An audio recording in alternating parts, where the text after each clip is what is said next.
अहमदनगरमध्ये भारतीय जनता पार्टीच्या जिल्हा परिषद निवडणुकीचा प्रचाराचा नारळ भाजपा प्रदेश अध्यक्ष रावसाहेब दानवे आणि पालकमंत्री राम शिंदे यांच्या हस्ते फोडून करण्यात आला।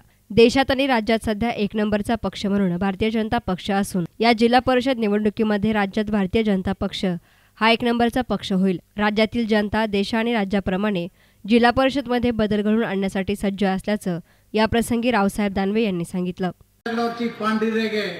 सूर्यप्रकाशापेक्षा स्वच्छ आहे।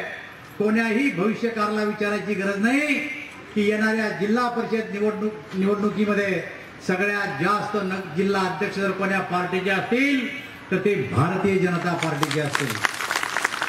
तसं या राज्यामध्ये कोणत्या पक्षाची ताकद काय हे ओळखण्याचं सुद्धा एक सूत्र आहे की जो राजकीय पक्ष निवडणुका लढण आणि ज्याचे जास्त माणसं निवडून येईल तो सगळ्यात मोठा पक्ष असं एक सूत्र लावून ठेवलेलं आहे।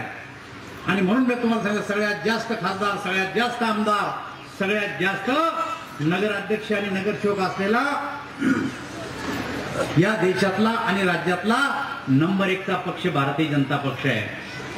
तर जिल्हा परिषद म्हणजे राष्ट्रवादी आणि काँग्रेसच्या भ्रष्टाचाराचे कुरण असून हा भ्रष्टाचार थांबवण्यासाठी भारतीय जनता पार्टीला निवडून द्या असं आवाहन राम शिंदे यांनी केलं। या परिवर्तनाच्या लाटेमध्ये अनेक वर्ष राज्यात आणि देशात सरकार हे आलं, परंतु जिल्ह्यामधलं मात्र जिल्हा परिषदेमध्ये आमचं सरकार नव्हतं। या भावनेने या उत्कंठेने आम्ही काम करायचं ठरवलं। या राष्ट्रवादी काँग्रेसच्या नेतृत्वाखाली जिल्हा परिषदेमध्ये सत्ता आहे। हे सत्ता केंद्र त्यांनी फक्त या भ्रष्टाचाराचे दार उघडली। तिथं भ्रष्टाचार मोठ्या प्रमाणामध्ये जिल्हा परिषदेमध्ये केला। कपाटाचा भ्रष्टाचार बाहेर आला, टेंडरमध्ये मोठा भ्रष्टाचार बाहेर आला आणि हा भ्रष्टाचार करत असताना खऱ्या अर्थाने या जिल्ह्यातील नेतृत्वाने आपल्या बगल बच्चाला आणि नातेवाईकातला या खुर्च्या देण्याचं योग्य कर्डिले साहेबांनी निर्णय। News reporter Sushil Thorat, S nine media, Ahmednagar.